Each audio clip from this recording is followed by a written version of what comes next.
நான் உயிரினும் மேலாக நேசிக்கும் எனது தேவையான சொந்த பந்தங்களே, நான் இசக்கிராஜத்தூர் பேசுகிறேன், தூத்துக்குடியிலிருந்து. இயக்கம் தொடங்கிய நாள் முதல் இன்று வரை உங்கள் மனசுக்கு ஏற்ற மாதிரி தான், நீங்கள் என்ன நினைக்கலோ அதுக்கு ஏற்ற மாதிரி தான் நான் இயக்கம் தொடங்கி வர்றேன். அது உங்கள் எல்லாத்துக்குமே தெரியும். நம்ம வரலாற்றை திருடுறவனை நான் தடுக்கத்தான் முடியும், நான் சத்தம் போட தான் முடியும், நான் எதுக்கத்தான் முடியும். நான் அதைத்தான் செய்கிறேன். இந்த வரலாறு ஏன்னா அடையாளத்தை யாருமே மறக்கக்கூடாது. அடையாளத்தை நம்ம மறந்துட்டாலே நம்ம வரலாற்றில் இல்லாமல் போயிடுவோம். நம்ம முன்னோர்கள் செஞ்ச தியாகங்களை, அவங்க கட்டி காப்பாற்றின வரலாற்றை நம்ம காப்பாற்றணும். அந்த எண்ணத்தோடு தான் நாம் இயக்கம் நடத்துகிறோம். நம்ம சமுதாய மக்கள் எங்கு பாதிக்கப்பட்டாலும், அரசு ஊழியராக இருந்தாலும், அரசு உத்தியோகத்தில் இருக்கக்கூடியவங்களுக்கு கூட இன்றைக்கி பாதுகாப்பு இல்லை. அப்போ அந்த மணிக்கு நான் அடுத்த கட்ட நகர்வுக்கு எல்லா கிராமங்களையும் ஒன்று சேர்க்கணும், எல்லா ஊரையும் ஒன்று சேர்க்கணும் நோக்கத்தில் எப்படியாவது ஒரு பெரிய ஒரு யூனிட் அமைக்கணும் அப்படின்னு சொல்லி அமைச்சிக்கிட்டு இருக்கேன். எங்களால் முடிஞ்ச அளவுக்கு கஷ்டப்பட்டு அது யார் மூலியமாவது 1000, 2000, 500 எல்லாரும் போட்டுனாலும் நாங்கள் ஒரு மிகப்பெரிய ஒரு கட்டமைப்பை இளைஞர்களாக ஏற்படுத்திட்டு வர்றோம். எங்களுக்கு ஒரு சிலர் மிகப்பெரிய மன உளைச்சலை கொடுக்குறாங்க. எங்களுடைய வளர்ச்சி இப்போ ஏதாவது சாதிக்கு உண்மையாக உழைச்சி விளவாமல் இருந்தால் இந்த சாதி தலையில் தூக்கி வச்சு கொண்டாடும்.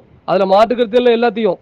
இப்படிதான் உங்களுக்கு எலெக்ஷன் டைம் நம்ம மாறி போயிட்டோம் வச்சுட்டோம்னா, நம்ம சமூகத்தை கொண்டு அட வச்சோம்னா மாதிரி யார் மதிப்பா, யார் இவங்க பின்னாடி போவா? அதனால என் மேல நம்பிக்கை வச்சு இந்த சமுதாய மக்கள் அனைவருமே நீங்க வந்திருக்கீங்க. உங்களை நான் வருங்காலத்தில் உங்களுடைய பேர குழந்தைகள், நம்ம தலைமுறைகள், அடுத்த தலைமுறை பாதுகாப்பாக இருக்கிறதுக்கான வேலைகளை தான் நான் இப்போ செஞ்சுக்கிட்டு இருக்கேன். அதில் எந்த மாற்று கருத்தும் இல்லை. இது அன்பான உறவுகள் நான் பதிவிட வந்த இந்த பதிவே தென் மாவட்டங்களில் இனி நடக்கும் எந்த ஒரு கல்யாண விழா இருந்தாலும், பொது நிகழ்ச்சியாக இருந்தாலும், சுபகாரிய நிகழ்ச்சிகளில் நேதாஜி சுபாஷ் சேனை தலைவர் திரு மகாராஜன் அவர்களை நீங்கள் அழைத்திருந்தால், எந்த ஒரு விழாவுக்கும் நீங்கள் அழைச்சிருங்கள் என்றால் அந்த விழாவுக்கு என்ன அழைக்க வேண்டாம். ஏன்னா அவருடைய செயல்பாடுகளும் அவருடைய கொள்கைகளும் எங்களுக்கு ஒத்து வரலை. இனி அவர்களோடு இணக்கமாக போகக்கூடிய ஒரு காலகட்டமும் சூழ்நிலையும் இல்லை. அதனால் நேதாஜி சுபாஷனை தலைவர் மகாராஜனை தென் மாவட்டத்தில் முக்குளத்த சமயத்தை சேர்ந்தவங்க நீங்கள் யாராவது நீங்கள் உங்களுடைய விழாக்களுக்கு கூப்பிட்டுருந்தீங்கன்னா அந்த விழாவுக்கு என்னையை கூப்பிட வேண்டாம், எங்களுக்கு பிஎம்டியை கூப்பிட வேண்டாம். நாங்கள் வருவதற்கு எங்களுக்கு மனம் ஒத்துப்போகவில்லை. இதை ஒரு பதிவாகவே நான் உங்களுக்கு தெரிவித்துக் கொள்ள விரும்புகிறேன்.